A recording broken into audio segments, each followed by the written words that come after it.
লক্ষ্যহীন জীবন মানেই দিকহীন নৌকার মতো, সারা জীবন শুধু ভাসতেই থাকবে। যদি তুমি না জানো কোথায় যেতে চাও, তাহলে তো কোথাও যেতে পারবে না। ত্যাগের লক্ষ্য ঠিক করতে হবে। সফল মানুষরা সবসময় স্পেসিফিক একটা লক্ষ্য নিয়ে দৌড়ান, তাই তারা সফল হন। তোমাকে লক্ষ্য রাখতে হবে, তোমাকে স্মার্ট হতে হবে। এসতে স্পেসিফিক, এমতে মেজারেবল, এতে অ্যাচিভেবল, আরতে রিয়েলিস্টিক, আর টিতে হচ্ছে টাইম বাউন্ড।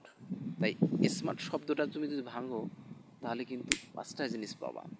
এই পাঁচটা জিনিসকে তুমি লক্ষ্য হিসেবে রাখো।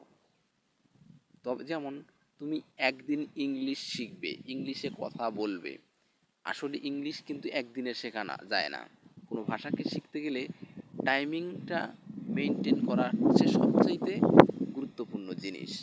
তুমি এইভাবে চিন্তা করতে পারো, যেমন তুমি 3 মাসে প্রতিদিন 30 মিনিট করে ইংলিশ চর্চা করবে, তবেই তুমি 3 মাস পর ইংরেজিতে কথা বলতে পারবে। Everyone, every person, does not matter.